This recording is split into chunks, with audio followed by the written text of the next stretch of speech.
Oi, bom dia para todo mundo.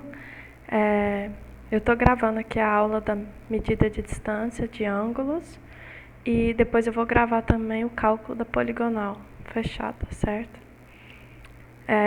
Esses conteúdos, até o levantamento dos pontos de detalhe, é o que vai cair na avaliação, né? Tinha sido previsto para dia 15, né, de abril, mas a gente não sabe como que vai estar a situação até lá, né? É provável que seja adiado para maio, essa primeira avaliação. Além dessas aulas que eu vou disponibilizar no SIGA para vocês, eu também vou disponibilizar um exercício de ângulo de deflexão. Infelizmente, eu não tinha cópia do exercício no computador aqui de casa. Tá? Eu tive que apagar um outro exercício que um aluno fez do semestre passado. Então, a qualidade visual não está muito boa, tá? Do arquivo. Porque o exercício ficou lá no meu computador do DET. E como a gente não pode ir lá, né? Por conta da... então aí eu vou colocar para vocês lá, tá certo? E vocês depois tentam resolver o exercício, tá? Ignorem as informações que eu não consegui apagar, tá certo? Não quer dizer que estão corretas. Só porque estava uma bagunça o arquivo do menino e eu apaguei mesmo só a resposta, tá? Tá certo?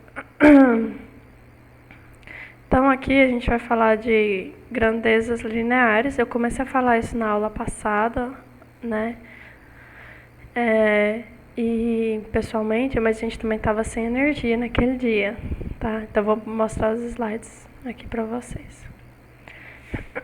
Segundo a norma, né?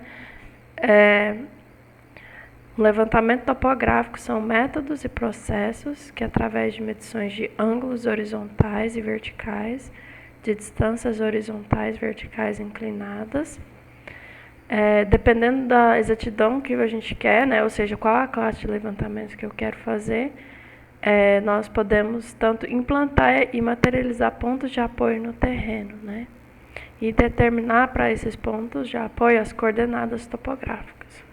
Em geral, também a gente amarra o nosso levantamento das coordenadas topográficas com o sistema de coordenadas UTM. Como eu falei na aula, a gente tem 3 tipos de distância, né, distâncias horizontais, que é quando a gente mede 2 pontos em um plano horizontal, ou no plano topográfico, né, que é o que nós fizemos com a trena nas aulas práticas. Temos as distâncias verticais, que também chamadas diferenças de nível, é quando nós medimos a distância entre 2 pontos num plano vertical, tá? Ou seja, perpendicular ao plano horizontal, ou seja, a distância vertical desnível é paralela ao zênite, que é a linha, né, o eixo que vai acima da nossa cabeça até o infinito, teoricamente, certo? E a distância inclinada é aquela que acompanha a inclinação da superfície do terreno. Também a distância inclinada em relação à medida da estação total até o prisma, né? Quando nós fazemos a medida com o prisma das distâncias. Aqui tem a figura, né, mostrando todas as 3 distâncias, horizontal, inclinada e o desnível, a distância vertical. Provavelmente a gente só vai ver o desnível bem mais para frente, quando a gente for falar de altimetria, depois da primeira avaliação. Aqui é um exemplo da distância horizontal, né, da figura. Então, que é o que geralmente é usado, né, para construção de casas, por exemplo. A vertical aqui também tem um carro, né? A diferença de nível dividido pela distância horizontal, nós vamos ver que nos dá a inclinação da rampa, né? Ou a declividade dela. E é muito usado, né, em projetos geométricos de estradas, em outros projetos que requerem informações da inclinação do relevo. A gente viu, né, como que é feita a medição com a trena direta, né? E vimos também que o melhor tipo de trena é a metálica ou de fibra de vidro e que a trena de lona tem muito erro, né? É 25 centímetros, aqui a precisão sobre 100 metros na medida dela. Então é de baixíssima precisão. Tanto que a norma da NBR não cita o uso da trena de lona como uma possibilidade. para medições de distância, mesmo para as classes 4 e 5 de menor exatidão, né? Nós vimos também, né, que a gente pode converter uma distância medida em metros para estacas, né? Como que eu faria isso, né? A gente tem uma estaca a cada 20 metros. Então, basta eu dividir por 20. Então, quando eu divido 443,55 metros por 20, eu tenho 22,17. Então, eu tenho 22 metros e o restante. Eu multiplico por 20, novamente, eu tenho 440. E a diferença de 443,55 menos 440 dá o restante. Então, a gente escreveria assim, né? 22 estacas mais 3,55. Pode pôr ou não o símbolo do metro ao lado, certo? Mas é assim que é escrito as distâncias em estacas. As estacas inteiras e as fracionárias, que são o restante, né? Que não completou 20 metros. A gente viu os cuidados que a gente tem que ter com a medida com a trena, né? Como, por exemplo, manter o alinhamento, a horizontalidade e a tensão. Aqui é um exemplo, né, de como fazer essa medição, tá?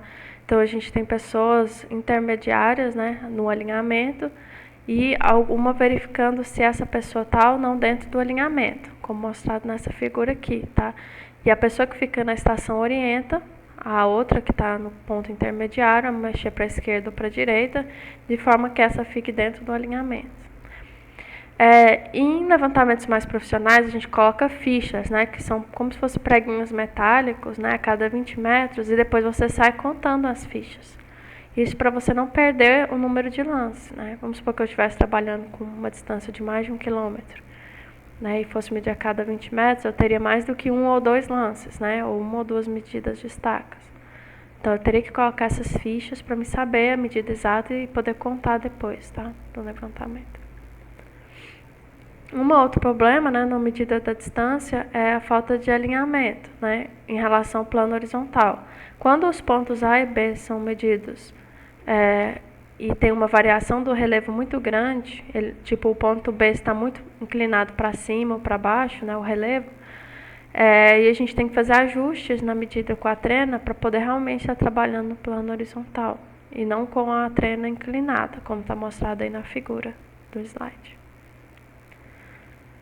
O mesmo vale para desvio de direção, que é por isso que nós usamos a estação total para verificar se está ou não dentro do alinhamento. E o principal erro, que é o erro de catenário. E esse ainda é um erro que é bem visível, né, com a trena de lona.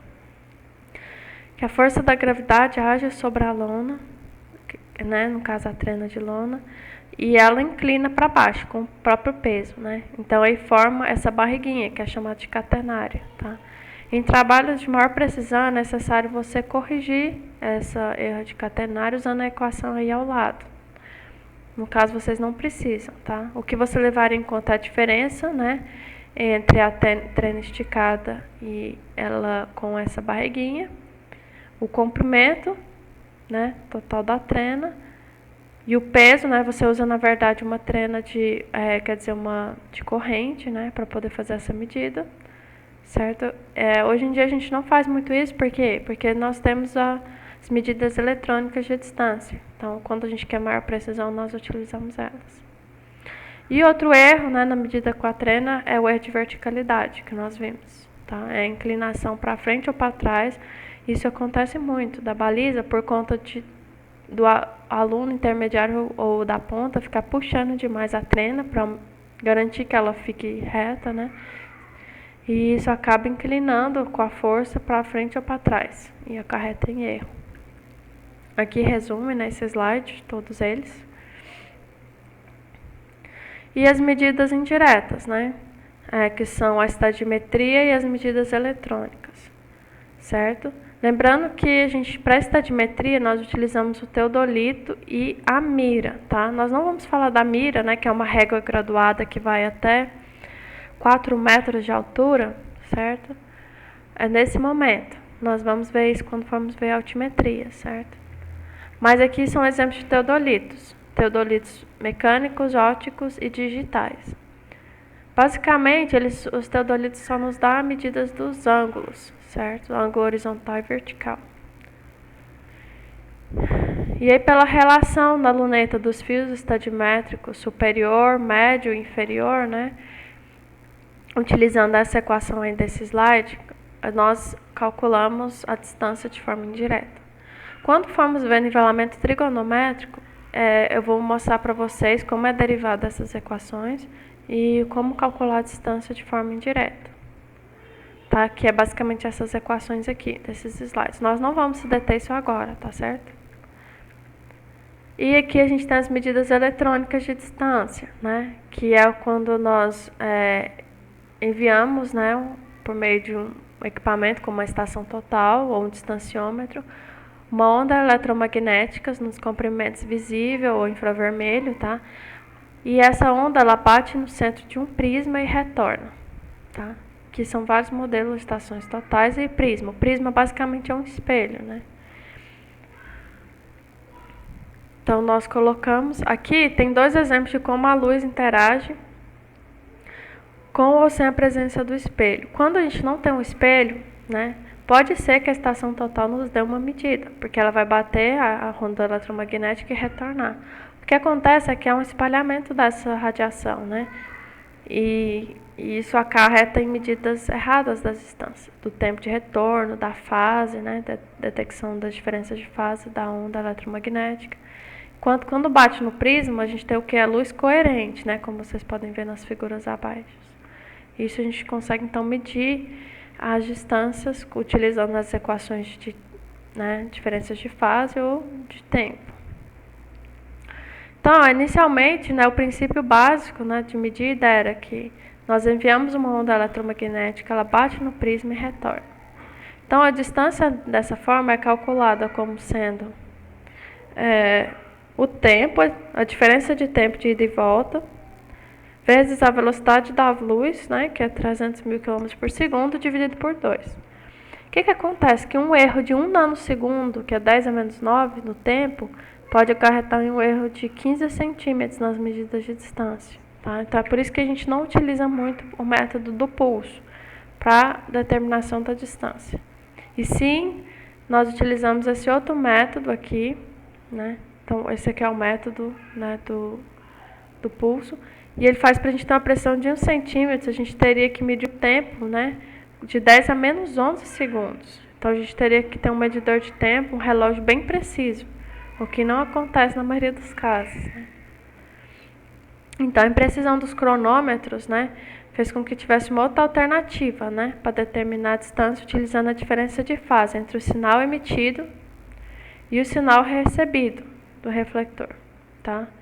Então, o instrumento mede a quantidade de ondas, né, que representa quanto o sinal recebido está fora de fase em relação ao sinal emitido. Então, a gente tem a diferença de fase entre o sinal emitido e o refletido, né, que é a diferença entre os picos das ondas. Tá? Essa diferença, né, então é o que? Utilizada nessa equação abaixo. Ó, a distância é o que? É o número de ondas, né, de comprimentos de onda, mais essas diferenças de fase dividido por 2, porque o sinal vai e volta, certo? Então é assim que é calculado, e com isso a gente garante precisões até milimétricas nas medidas de distância. Então aqui é um resumo, né? Então a gente tem os erros grosseiros, que seria o ajuste do início da trena, né? Supondo que você comece em 3 metros, em 2 metros. Se você não anotar e contabilizar isso, você vai ter um erro grande.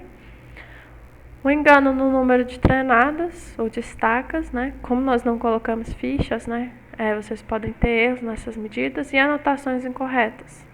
E os sistemáticos são erros de catenária, né? Falta de alinhamento, deformação elástica ou dilatação térmica da trena, tá? Então é isso, pessoal. Obrigada, certo?